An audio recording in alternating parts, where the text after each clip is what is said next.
What is up, everybody? It's Animac here for AnimeUproar, and today I will be talking about the single biggest twist in all of Attack on Titan, and one of the biggest twists in all of anime.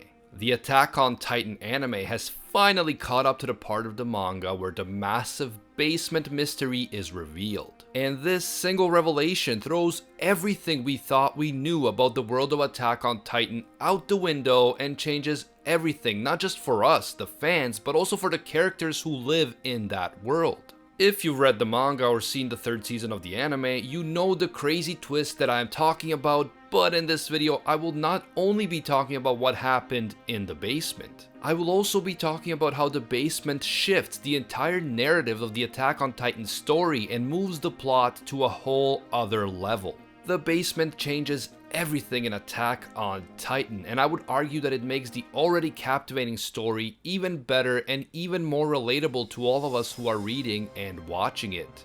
If you enjoy the Attack on Titan content on this channel, you can leave a like to let me know. And if you're new to AnimeUproar, please consider subscribing and hitting that notification bell.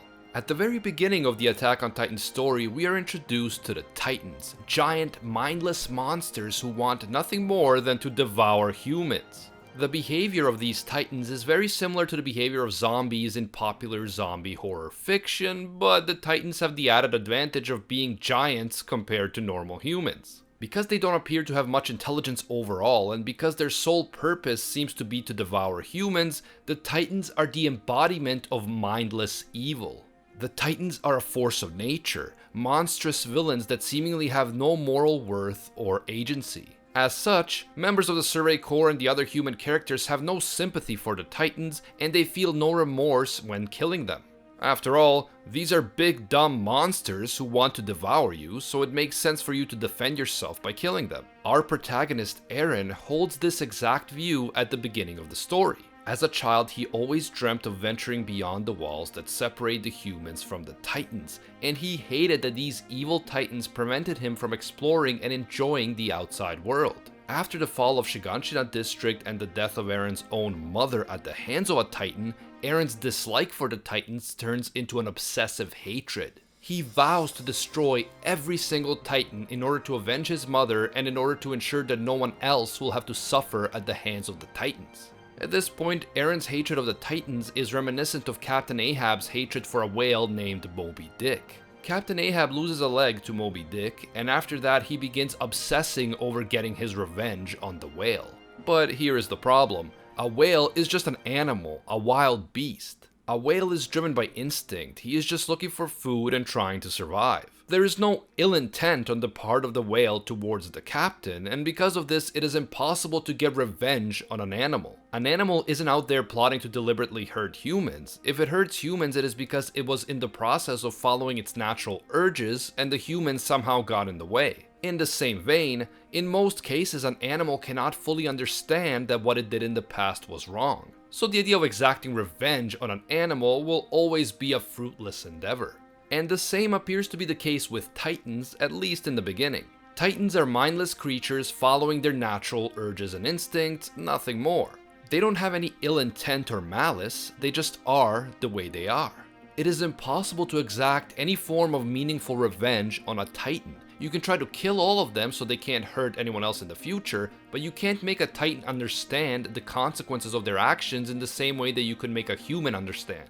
This is what makes the Titans such excellent and horrifying villains. They are a force of nature, as unflinching, unthinking, and inescapable as a hurricane. You cannot reason with them, you cannot relate to them, all you can do is fear them and their hunger. However, as the story goes on, we find out that humans can actually turn into Titans. We first realize this when Eren is about to be eaten by a Titan, but instead he himself turns into a Titan and proceeds to kill a bunch of other Titans in his own Titan form. Now, on the one hand, it is cool that Eren can become a Titan and use a Titan's immense power to fight against other Titans. But on the other hand, it is extremely difficult for Eren to understand why he can turn into a monster. How can he, the person who swore to kill all the Titans, actually be one himself?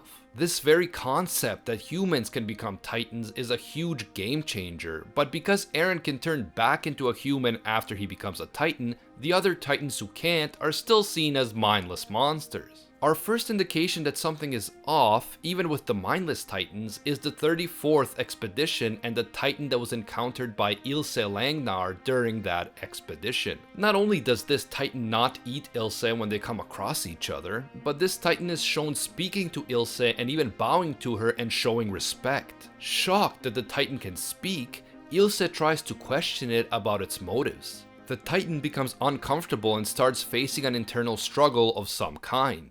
Eventually, Ilse tries to run away, but the talking titan grabs her and kills her in the process. However, the titan instantly feels remorse and cries.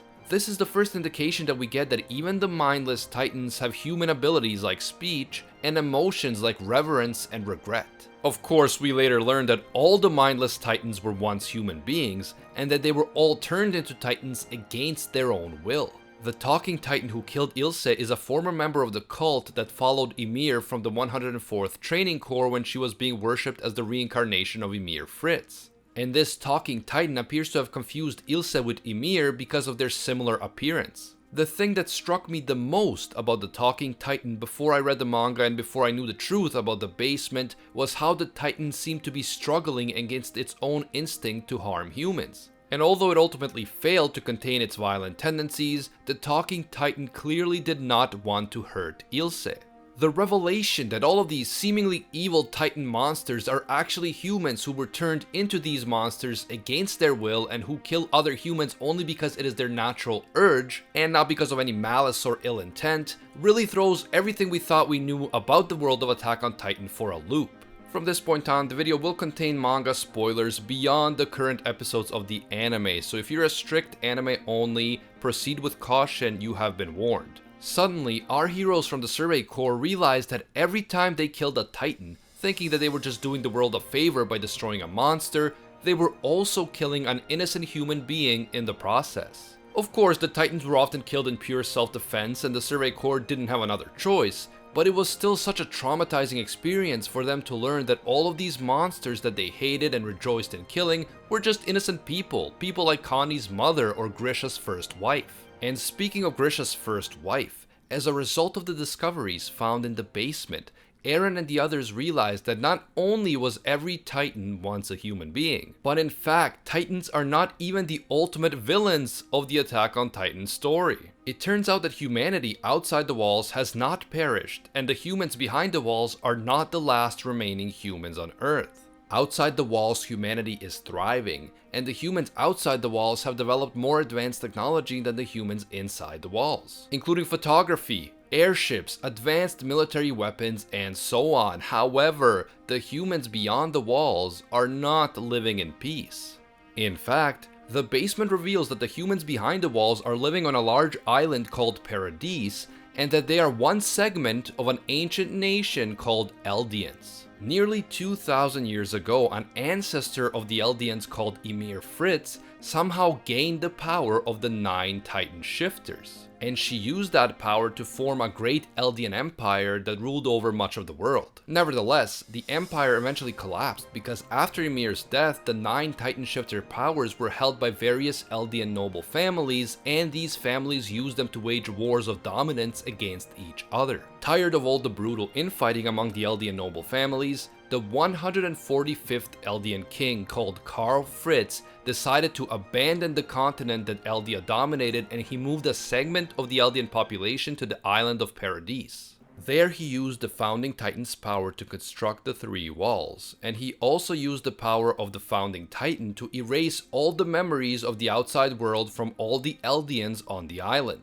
This way, the 145th king isolated himself from all the war and suffering on the continent, and he threatened the outside world, saying that if anyone interfered with the affairs of the island, he would release millions of wall titans and have them flatten the entire earth. After the 145th king abandoned the continent, the Eldian Empire collapsed and the continent was taken over by the rival nation of Marley. The Marleyans now treat the Eldians on the continent as subhumans, and they oppress and abuse them. They keep them in internment zones, force them to wear armbands that identify them as Eldians, and they use the power that the Eldians have to turn into Titans as a weapon of war. Because they have been using the power of the Titans to their advantage, the Marleyan nation has been able to subjugate other nations of the world to its will. And while these are the generally accepted facts, The truth about the Eldian Empire is drastically different depending on who you ask. According to the Marleyans, Ymir Fritz made a deal with the devil in order to gain her power, and the Eldian Empire was oppressive and cruel, ethnically cleansing the globe for nearly thousands of years before it was finally overthrown. Because Eldians are the only group of people capable of turning into Titans, Marleyans consider Eldians to be children of the devil, and the entire ethnic group is portrayed as inherently evil. The Eldians are treated as demonic people who must be punished for their original sin and for the sins of their ancestors, even if the current Eldians did nothing wrong themselves.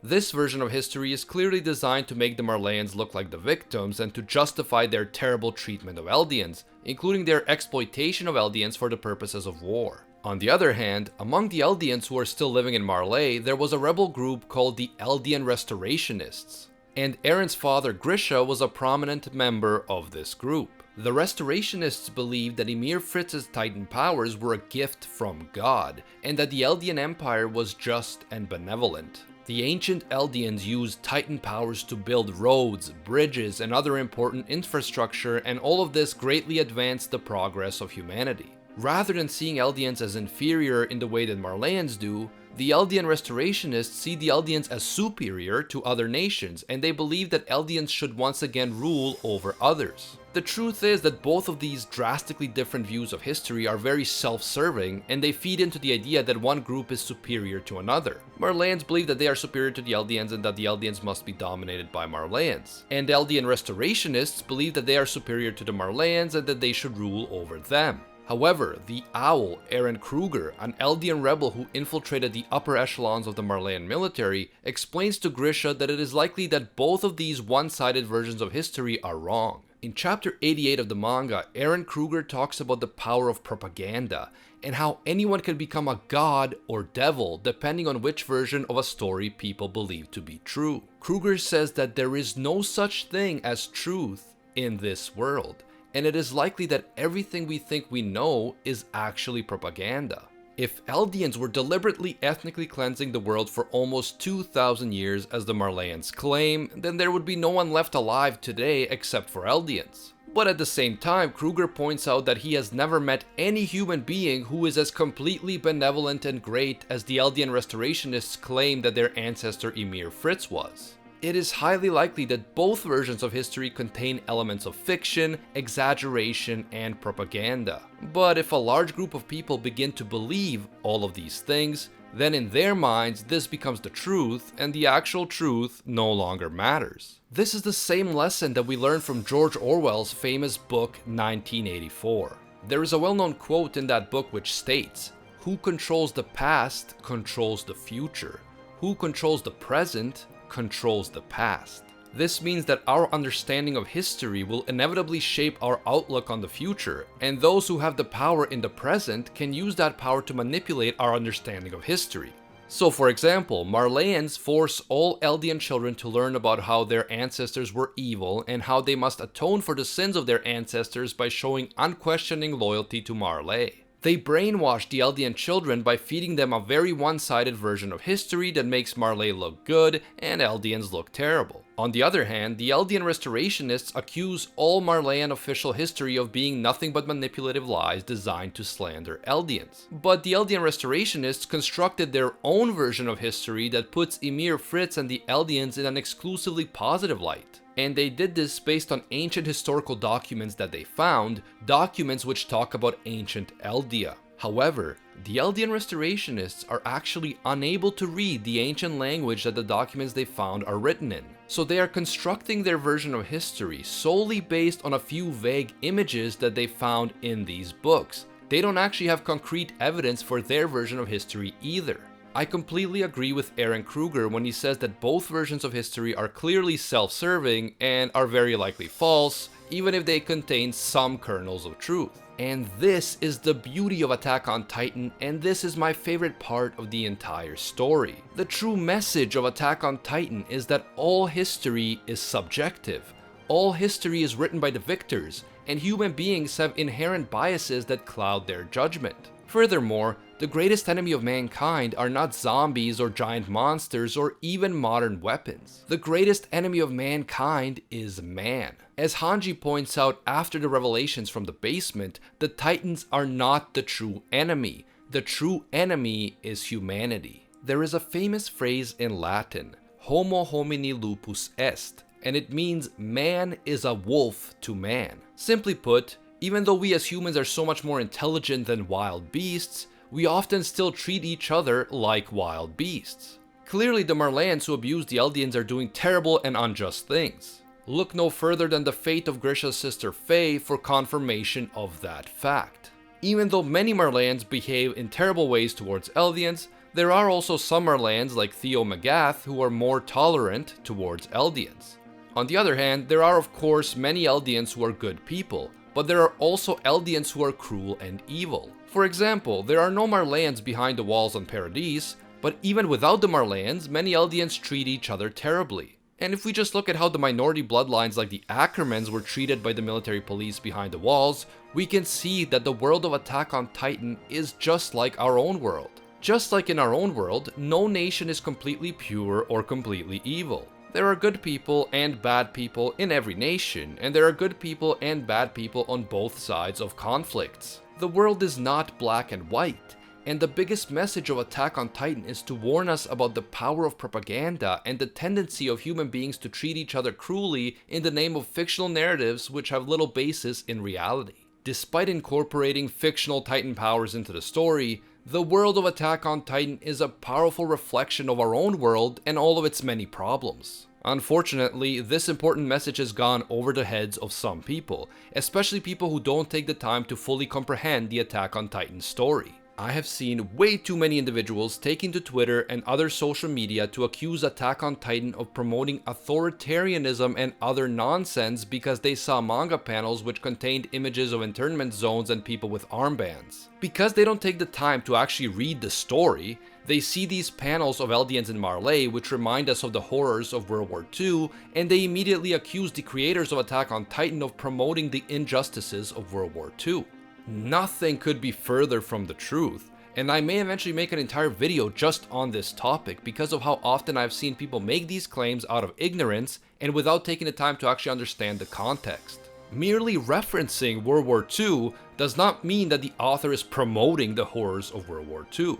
On the contrary, Attack on Titan teaches us an important lesson. Propaganda exists and it has terrible consequences. Humans can be manipulated into doing horrible things, and war is always a complex, multifaceted, and in the end, utterly tragic occurrence. No one who takes the time to understand the story of Attack on Titan could ever make the claim that Attack on Titan glorifies war. Attack on Titan clearly shows us the cruel truth about war and the devastating consequences of lies and propaganda. At a time when people who actually remember firsthand the horrors of World War II are in their late 80s and older, it is so important for stories like Attack on Titan to remind the younger generation that war and propaganda are horrifying things that should be avoided at all costs. And this is why the basement changed everything in Attack on Titan. The basement transported us from a fantasy world where the main villains are fantastical giant monsters into a world that is all too similar to our own world.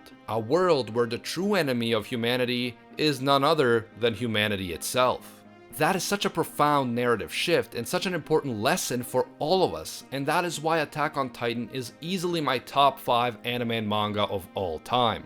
But let me know what you guys think. How did the basement change your perspective about the story of Attack on Titan? And how did you react when you first fully understood this incredible twist? Give me your thoughts down in the comments. I always love hearing from you. If you enjoyed this video and you want to see more, you can leave a like to let me know. And if you're new to AnimeUproar, don't forget to subscribe and hit that notification bell. A huge thank you to all of our AnimeUproar patrons for supporting our work. I want to give a special thank you to our Pro Hero tier patrons, including the one and only Gilgamesh, Chubbs is the man, and Nothing But a Fan. And another huge thank you to our The One tier patrons, the ones who stand above all other clans, including Baby Ray, Ace, Ingrata, Alolan Adam, Maddie Mac, and Michael Calderon. if you guys feel that our content provides value for you and you want to support more, be sure to check out our Patreon, link in the description. Even donating a single dollar will give you access to our AnimeUproar patron exclusive Discord, and your name will appear in our videos along with these amazing people. As always, thank you guys so much for watching, I really appreciate it. And until next time, see ya, Space Cowboys.